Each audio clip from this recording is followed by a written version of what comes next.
تو پھر ہم اس کی جمع بنائیں گے. تو جمع بنانے کے بھی طریقے ہیں جو ہم آگے کسی لیسن میں سیکھیں گے. تو آج کے لیسن میں ہم نے مثنیٰ کو تھوڑا سا ڈسکس کر لیا ہے.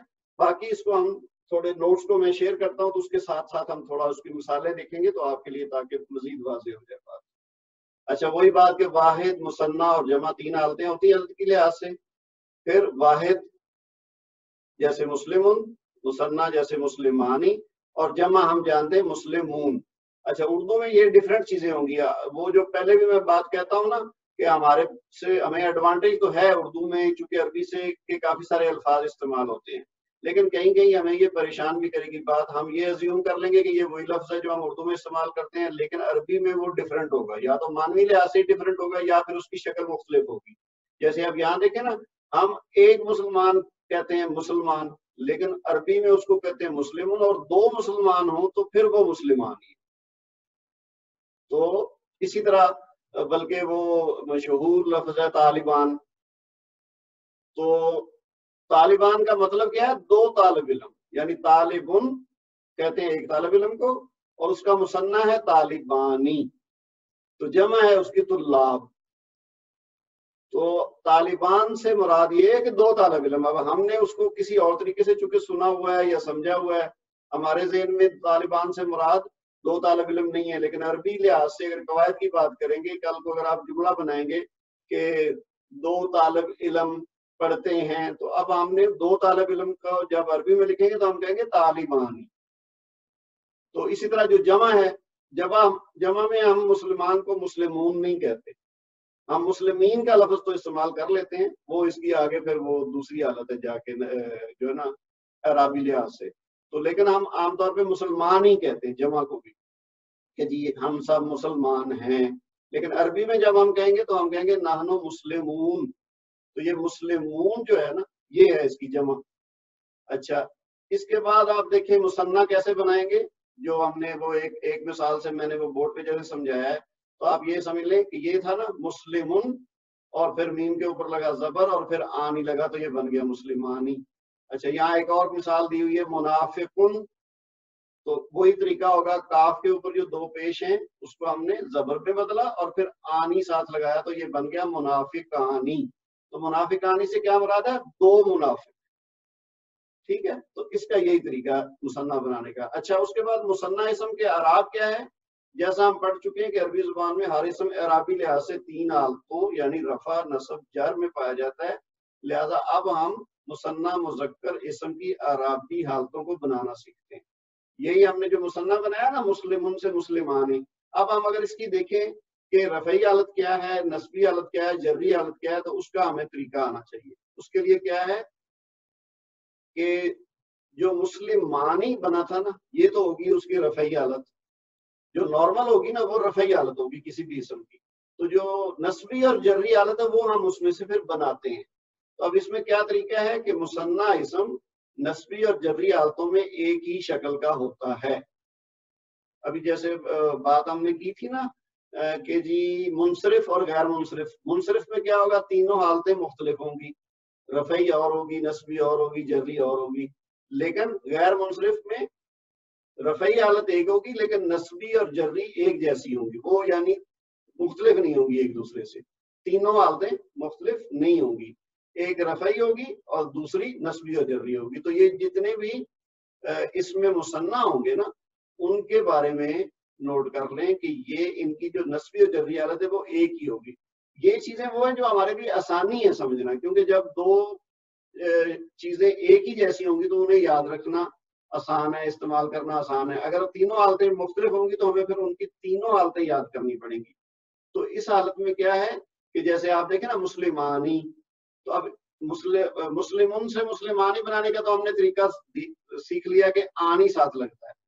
تو لیکن جب اس کی جری اور نصبی حالت بنانا ہوگا تو ہم نے کیا کرنا ہے کہ اس کے آخر میں آنی کی بجائے اینی لگے گا، یعنی یا اور نون لگ جائے گا.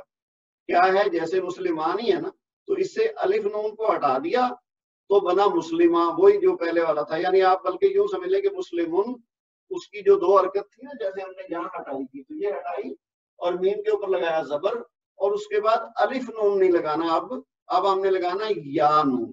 یا ساکن ہوگا اور نون کے نیچے زیر.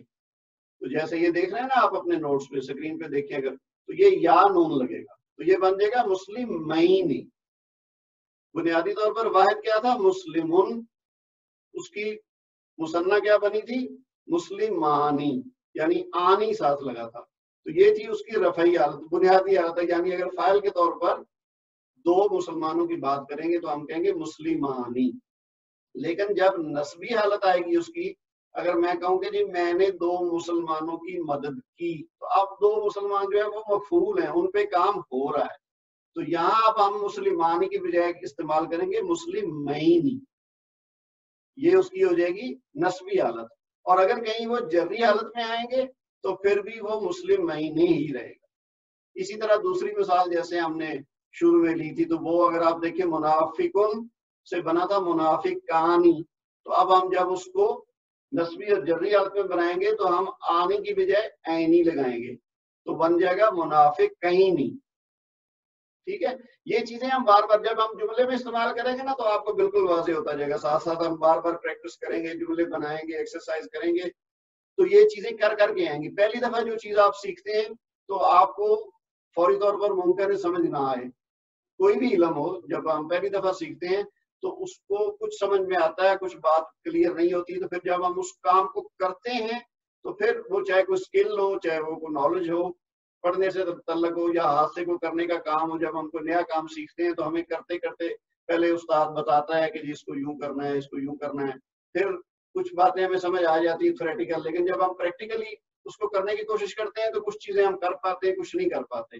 تو پھر استاد کی مدد کے ساتھ اس کی زیر نگرانی جب ہم وہ کام کرتے کرتے جب پریکٹس کرتے ہیں تو کچھ دیر بعد ہم اس کو کرنے کے قابل ہو جاتے ہیں, اور پھر جب ہم کافی دیر تک کرتے رہتے ہیں تو پھر ہم اس کے ایکسپرٹ ہو جاتے ہیں. تو یہی بات علم کا ہوتا ہے, یہی بات کسی زبان کو سیکھنے کی ہوتی ہے کہ ابھی ہم اس کی ایک طرح سے آپ سمجھیں کہ ہم تھیوری سمجھ رہے ہیں. جو تھیوری کی باتیں سمجھ آ بھی جائیں تو بعض کا پریکٹیکل کرتے ہوئے وہ بھولی ہوتی ہیں, اور بعض کا تھیوری سمجھتے ہوئے کچھ چیز نہیں سمجھ نہیں آتی, تو وہ پھر جب ہم پریکٹس کرتے ہیں تو دونوں صورتوں میں وہ ہماری کمی پوری ہو جاتی ہے. جب ہم بار بار پریکٹس کریں گے تو یہ چیزیں آپ کو سمجھ میں آ جائیں گی اور ان کو یاد ہوتی جائیں گی ساتھ ساتھ. اب یعنی مسلمون کے وزن پہ جتنے بھی اسما ہوں گے نا, اس کا طریقہ یہی ہوگا. جیسے ہم نے دو مثالیں دیکھ لی نا, مسلمون اور منافقون. اب اس شکل کے جتنے بھی اسما آئیں گے اس کو ہم نے آنی لگانا ہے تو اس کی رفعی حالت ہوگی مثنیٰ کی, اور عینی لگانا ہے تو اس کا نسبی اور جری حالت بن گئی.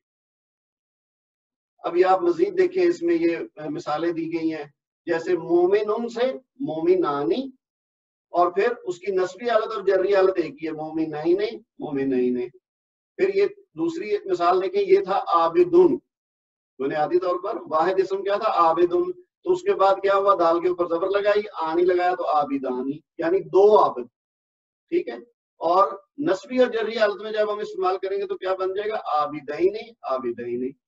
اسی طرح رفیقن سے بنا رفیقانی, رفعی حالت, اور نسبی اور جری حالت رفیقین رفیقین. یہ نسبی اور جری حالت ان میں دونوں ایک ہی ہیں. اچھا, اب آپ دیکھیں کہ مندرجہ والا مثالیں اس میں نکیرہ کی ہیں. آئیے ان کو لام تعریف سے معرفہ بناتے ہیں. ابھی کسی نے شروع میں جو سوال کیا تھا نا, میرا خیال ہے اس کا مزید جواب اس میں یہ تفصیل آ رہی ہے کہ آپ دیکھیں کہ مسلمن ہو یا عابدن ہو یا منافقن ہو یا رفیقن ہو, یہ سارے نکرہ ہیں. اب ہم معرفہ کی بات اگر کریں تو معرفہ بنانے کے ہم نے بہت سے طریقے دیکھے تھے کہ سات مختلف حالتیں ہوتی ہیں معرفہ اسم کی. تو اس میں ایک کیا چیز ہوتی ہے کہ معرف باللام, جس کو کہتے ہیں کہ اس کے ساتھ نکرہ کے ساتھ الف لام لگائیں اور آخر کی تنوین ہٹا دیں تو وہ نکرہ سے معرفہ بن جاتا ہے. تو اب ہم اس کی بات کر رہے ہیں مثنیٰ کی, کہ یعنی دو عدد ہو, اگر اس کی دو تعداد ہو تو پھر ہم اس کی کیسی شکل بنائیں گے. تو وہی جو مومنون تھا نا اوپر, اس کو ہم نے بنایا تھا مومنانی. اب اس کے ساتھ ہم نے لگانا ہے الف لام, بس الف لام لگایا تو یہ بن گیا المومنانی, یعنی دو مومن, وہ نکرہ تھا, یہ اس کا معرفہ بن گیا. یعنی جب ہم کہیں مومنانی تو اس کا مطلب کوئی سے دو مومن ہیں, لیکن جب ہم کہیں گے المومنانی تو اس کا مطلب ہمارے ذہن میں ہے کہ یہ کون سے دو مومن ہیں جن کی بات ہو رہی ہے, یعنی وہ معرفہ ہیں. اسی طرح اب اس کی اگر نسبی اور جری حالت دیکھیں تو بس ال کا فرق ہے, ال لگا ہوا, باقی وہی مومنین تھا جو مومنین, اب المومنین ہو گیا. اسی طرح اب عابدن سے بنایا تھا ہم نے عابدانی، تو اب الف لام لگایا تو بن گیا العابدانی، العابدینی، العابدینی۔ اسی طرح رفیقن سے ہم نے اوپر بنایا تھا مثنیٰ اس کا رفیقانی، رفیقینی بنا اس کا نسبی حالت اور جری حالت بھی رفیقینی۔ اب ہم نے ال لگایا، باقی چیز ویسے کی ویسی رہی، تو یہ معرف باللام یعنی معرفہ ہو گئے، الرفیقانی، الرفیقینی، الرفیقینی۔ اچھا یہاں آپ نے ایک چیز نوٹ کی ہوگی کہ المومنانی میں ہم کہہ رہے ہیں العابدانی میں بھی کہہ رہے ہیں ال، لیکن الرفیقانی میں ہم ال نہیں کہہ رہے، ہم کہہ رہے ہیں الرفیقانی، لام کی آواز نہیں آ رہی۔ تو آپ کو کیا یاد آیا اس سے؟ ہم نے ایک بات ڈسکس کی تھی قمری اور شمسی حروف کی، تو یہ جو را ہے یہ چونکہ شمسی حرف ہے تو اس لیے ہم اس کو القمر کی طرح نہیں پڑھیں گے بلکہ الشمس کی طرح پڑھیں گے، یعنی اس میں لام لکھا جائے گا، بولا نہیں جائے گا۔ تو یہ ہے الرفیقانی، الرفیقانی اس کو کہیں گے تو غلط ہو جائے گا۔ باقی نکرہ سے معرفہ بنانے کا طریقہ وہی ہے، لیکن یہ شمسی حرف ہے تو لہذا اس کو لام لکھیں گے، بولیں گے نہیں۔ الرفیقانی، اور نسبی اور جری حالت کیا ہوگی؟ الرفیقینی، الرفیقینی۔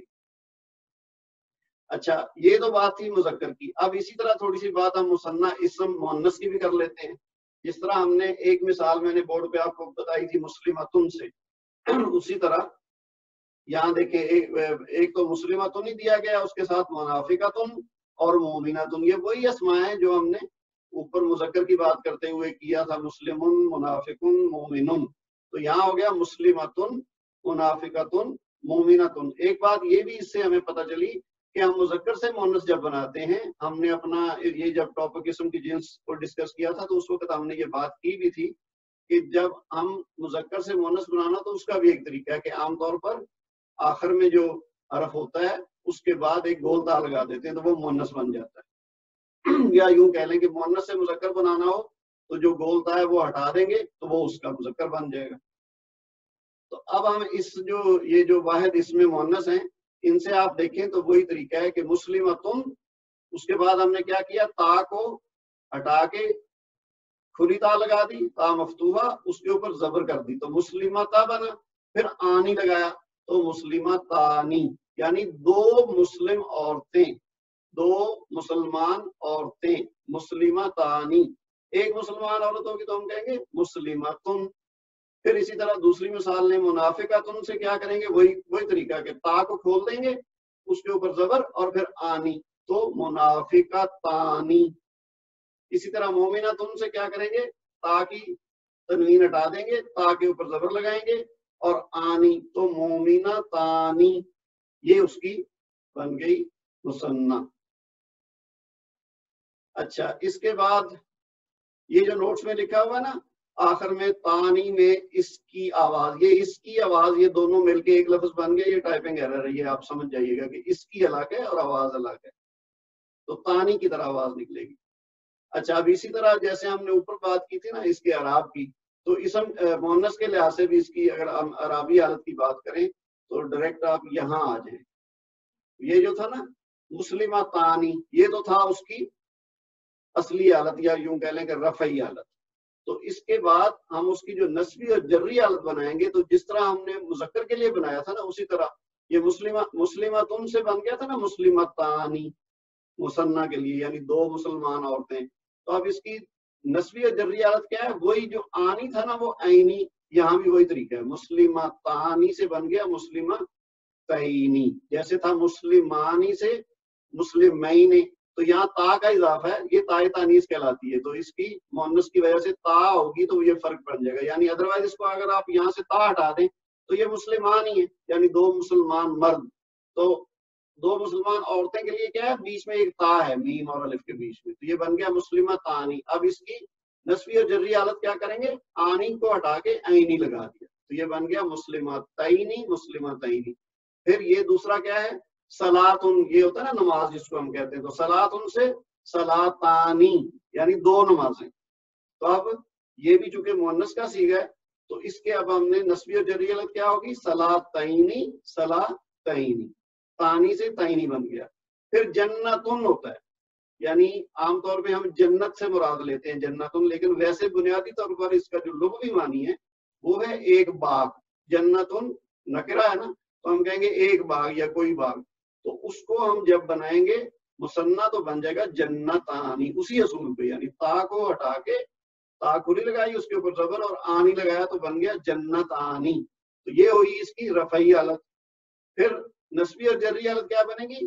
اسی اصول پہ جیسے ہم نے پہلے بنائے جنتینی جنتینی.